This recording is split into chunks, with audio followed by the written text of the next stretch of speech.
O Catecismo em um Ano.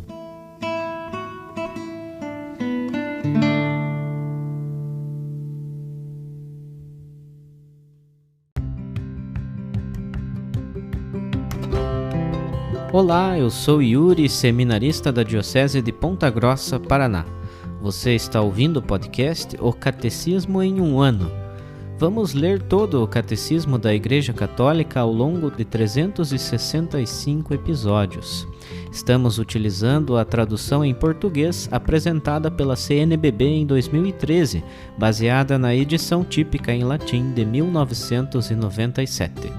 Baixe o plano de leitura por meio de um link que você encontra na página do Instagram O Catecismo em um Ano ou na descrição desse podcast.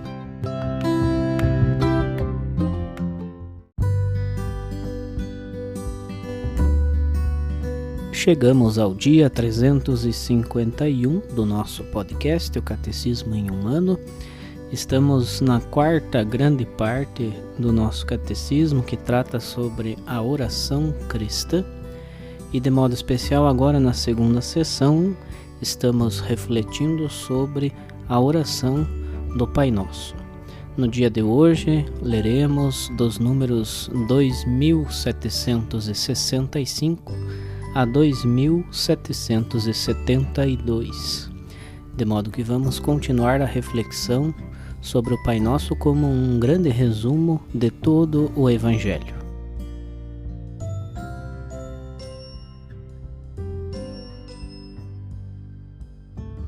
Segundo, a oração do Senhor. A tradicional expressão oração do Senhor significa que a oração do Pai Nosso nos foi ensinada e dada pelo Senhor Jesus. Esta oração que nos vem de Jesus é realmente única. Ela é do Senhor.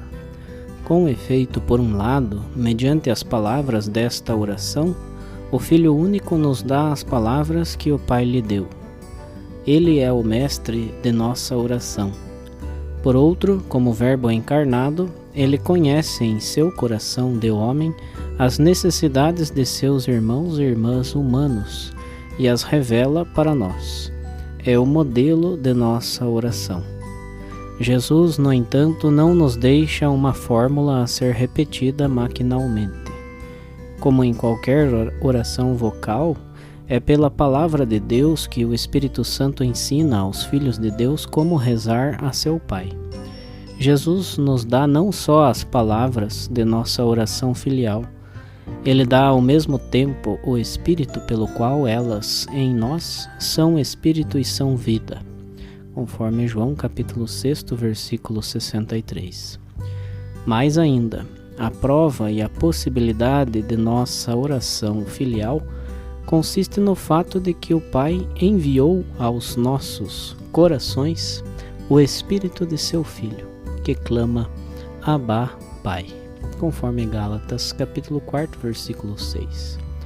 Como nossa oração interpreta nossos desejos diante de Deus, Ele que investiga os corações, o Pai é quem sabe qual é a intenção do Espírito, pois é de acordo com Deus que Ele intercede em favor dos santos, conforme Romanos capítulo 8, versículo 27. A oração a nosso Pai insere-se na missão misteriosa do Filho e do Espírito. Terceiro, a oração da Igreja. A Igreja recebeu e viveu desde as origens esse dom indissociável das palavras do Senhor e do Espírito Santo, que a elas dá vida no coração dos crentes. As primeiras comunidades rezam a oração do Senhor 3 vezes ao dia, em lugar das 18 bênçãos em uso na piedade judaica. Segundo a tradição apostólica, a oração do Senhor está essencialmente arraigada na oração litúrgica. O Senhor nos ensina a rezar nossas orações em comum por todos os nossos irmãos, pois não diz meu Pai que estás nos céus, mas nosso Pai, a fim de que nossa oração seja com um só coração e uma só alma por todo o corpo da Igreja. Em todas as tradições litúrgicas, a oração do Senhor é parte integrante das grandes horas do ofício divino, mas é sobretudo nos 3 sacramentos da iniciação cristã que seu caráter eclesial aparece claramente. No batismo e na confirmação, a entrega, traditio, da oração do Senhor significa o novo nascimento para a vida divina. Como a oração cristã consiste em falar a Deus com a própria palavra de Deus, aquele é incorruptível, mediante a palavra de Deus viva e permanente. Aprende a invocar seu Pai mediante a única palavra que ele sempre atende. Eles já podem invocá-lo desde agora, pois o selo da unção do Espírito Santo lhes foi gravado indelevelmente sobre o coração, os ouvidos, os lábios, sobre todo o seu ser filial. Por isso, a maioria dos comentários patrísticos sobre o Pai Nosso são dirigidos aos catecúmenos e aos neófitos. Quando a Igreja reza a oração do Senhor, é sempre o povo dos renascidos que reza e obtém misericórdia. Na liturgia eucarística, a oração do Senhor aparece como a oração de toda a Igreja. Nela se revela seu sentido pleno e sua eficácia. Situada entre a anáfora, oração eucarística, e a liturgia da comunhão, ela recapitula, por um lado, todos os pedidos e intercessões expressos ao movimento da epiclese, e por outro, bate à porta do banquete do reino que a comunhão sacramental vai antecipar.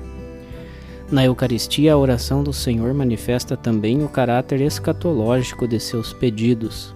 É a oração própria dos últimos tempos, dos tempos da salvação, que começaram com a efusão do Espírito Santo e que terminarão com a volta do Senhor. Os pedidos ao nosso Pai, ao contrário das orações da antiga aliança, apoiam-se sobre o mistério da salvação já realizada, uma vez por todas, em Cristo crucificado e ressuscitado. Da fé inabalável, brota a esperança que anima cada um dos 7 pedidos. Estes exprimem os gemidos do tempo presente, este tempo de paciência e de espera, durante o qual ainda nem sequer se manifestou o que seremos. A Eucaristia e o Pai Nosso voltam-se para a vinda do Senhor até que Ele venha.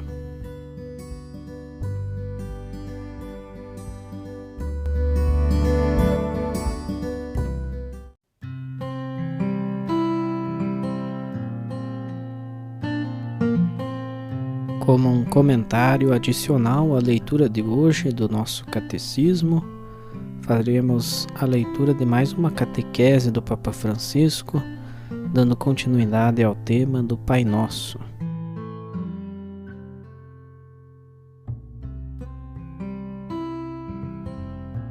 Papa Francisco, audiência geral, Praça de São Pedro, quarta-feira, 12 de dezembro de 2018. Catequese sobre o Pai Nosso 2. Amados irmãos e irmãs, bom dia. Prossigamos o caminho de catequese sobre o Pai Nosso, iniciado na semana passada. Jesus põe nos lábios dos seus discípulos uma prece breve, audaz, formada por 7 pedidos. Um número que na Bíblia não é casual, indica plenitude.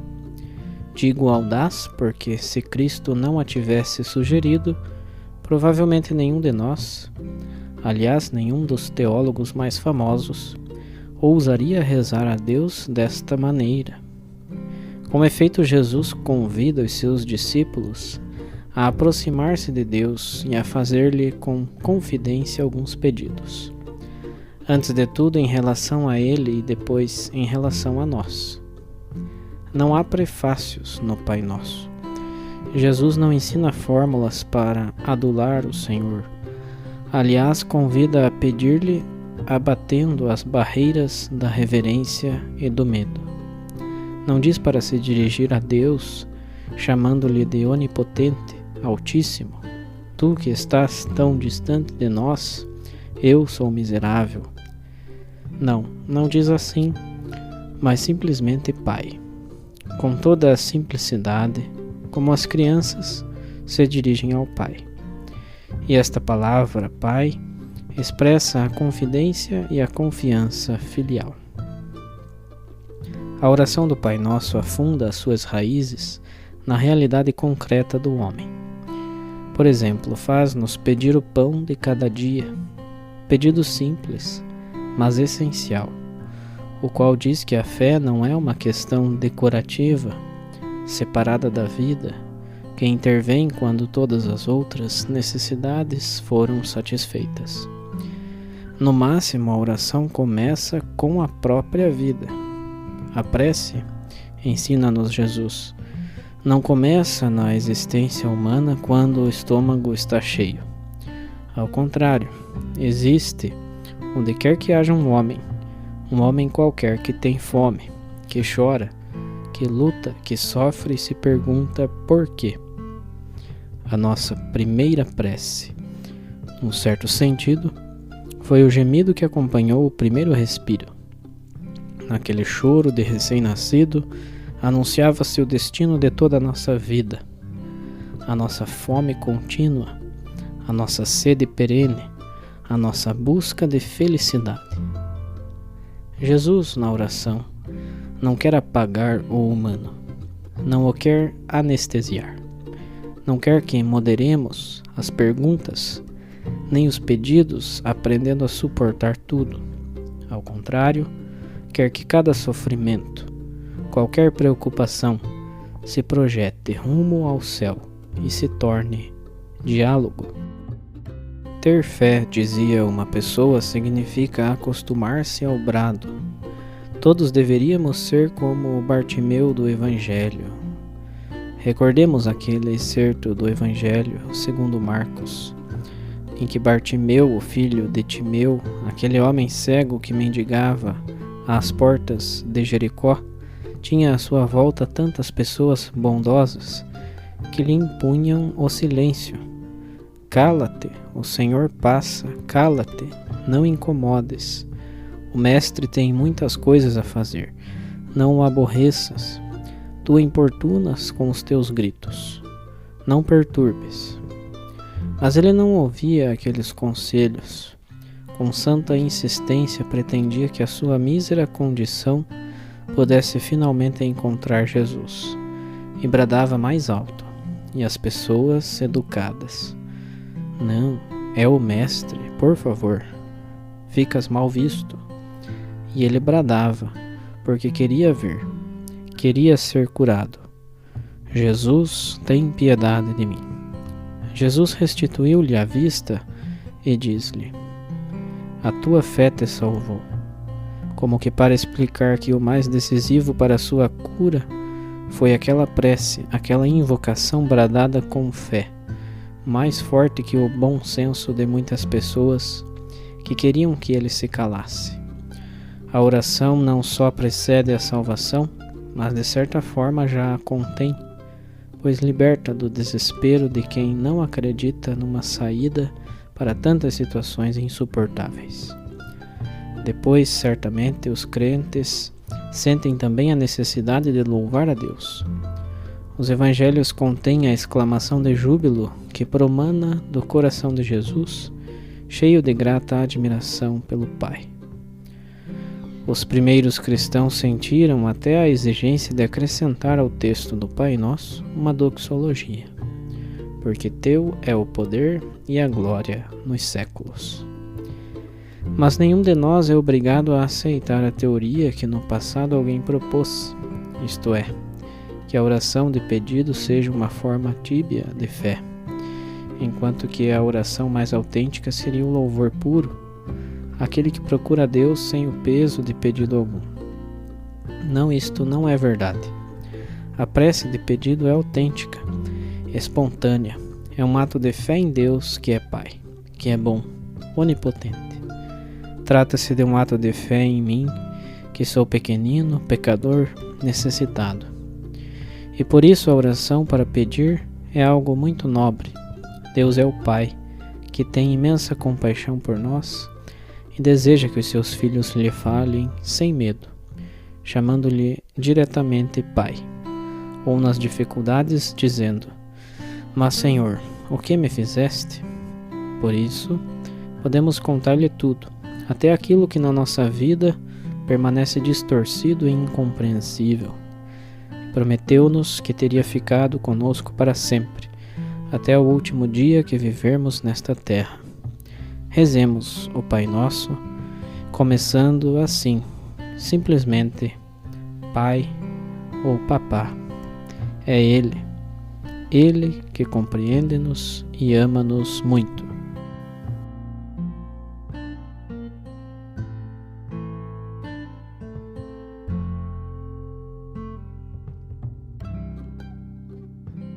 Os textos das catequeses papais encontram-se na íntegra no site da Santa Sé, vatican.va.